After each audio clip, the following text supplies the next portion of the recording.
Alam mo, yung mga tukso sa buhay natin, minsan masaya, madalas nakakatakot, pero may mga tuksong nakakatakot sa simula.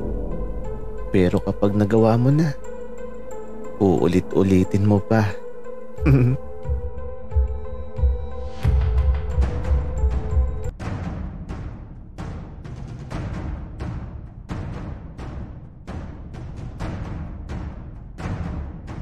Kaibigan, huwag mong kalimutan mag-subscribe sa aming channel at huwag din kalimutan i-click ang notification bell at subscribe button. Subscribe na!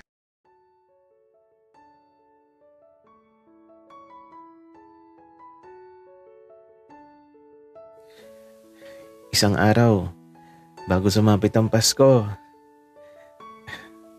2:00 pa lang ng umaga nagising na ako. Kasi sina Papa at Mama eto, sobrang busy na talaga. Kaya naman, bumangon na ako kahit napakaaga pa. At eto, tumulong na ako kay na Mama at Papa sa pagluluto. Napakadaming pa-order ni Papa at Mama. Kaya naman kailangan talaga na tulong-tulong kami ngayon. Habang tumutulong ako sa kanila, hanggang ngayon, iniisip ko pa din talaga kung anong ireregala ko kay Kuya William. Gusto ko kasi nakakaiba. Para di niya makalimutan. Anak, okay ka lang? Bakit tulala kang naghahalo? Masyadong malalim ang iniisip mo. Wala Papa, excited lang ako kasi Pasko na bukas. Saan ba ang lakad niyo ni Dave bukas? Papa, wala pa nga kaming napapag-usapan kung saan kami pupunta bukas. O siya. Mag-focus ka na muna sa paghahalo niyang ube. At baka mamaya masunog yan. Opo Papa. Wika ako habang naghahalo ako ng ube. Sobrang busy talaga ngayon dito sa bahay. Napakadaming ginagawa ni Papa at Mama. Kaya kailangan talaga nila ang tulong ko.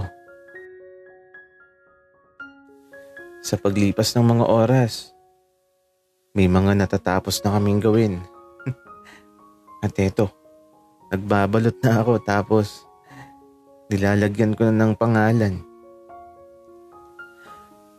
At syempre, hindi ko makakalimutan ang ibibigay kong ubi kay Dave. Malaki yung ubi na ibibigay ko sa kanya. Nahugis palaka. Kung pwede nga lang na hugis titi. Kaso baka ako pagalitan ni Papa at Mama kapag nakita yung ubi na ganun. At sa paglipas ng mga oras, sa wakas natapos na kami. Tanghaling tapat na kaya nagtanghalian na din kami. At matapos makakain, naghanda na sina Papa at Mama. Aalis na kasi sila at magdi-deliver na. Ako naman nagpaiwan na dito sa bahay kasi antok na talaga ako. Kaya nung makaalis na sila Papa at Mama, nakahiga lang ako. At sa pagpikit ko ng mga mata ko, nakatulog na ako kaagad ng napakahimbing. At mula sa panaginip ko, si Kuya William, kumakain daw kami ng ube, tapos sinusubuan daw niya ako. At habang sinusubuan niya ako ng ube, Nakatitig lang siya sa mga mata ko. Tapos, masaya lang siyang nakatingin habang ako naman kumakain lang ng ube.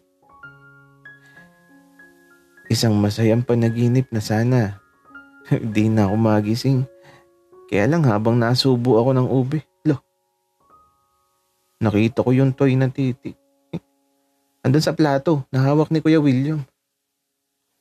At yun ang sunod na isusubo niya sa akin.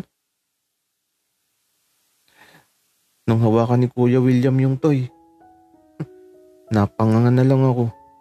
May ubi sa dulo eh. Kinuha ko kutsara. Kaya lang, bago ko pa maisubo, nagising ako bigla. May naramdaman kasi akong dumampi sa mukha ko. Tapos ito, nagising ako. At sa pagmulat ko ng mga mata ko, nakita ko si Dave. Uy, Maki. Okay ka lang? Bakit nakanganga kang matulog?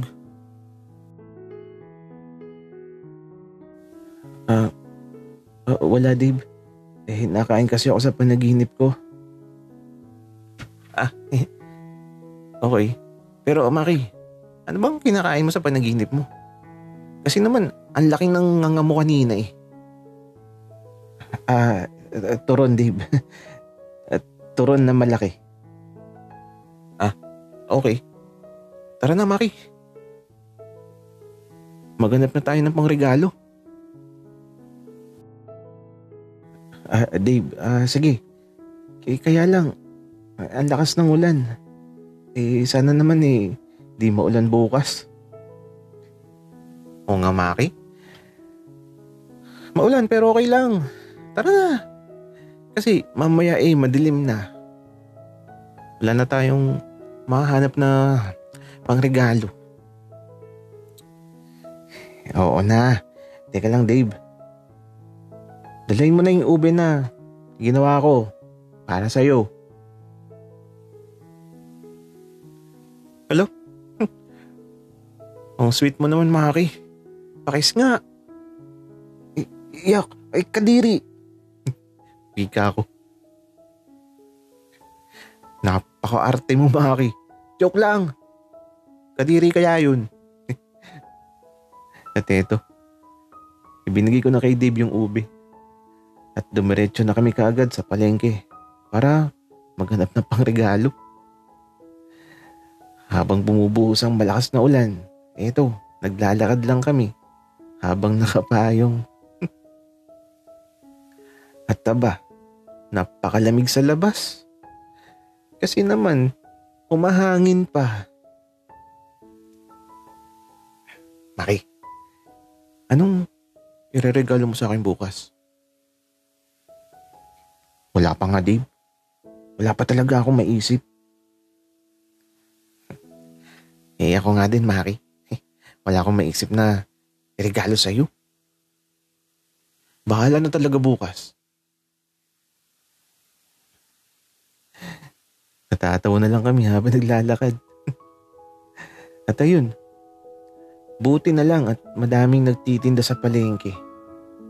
Kaya eto, baka makahanap na talaga kami ng magandang pangregalo.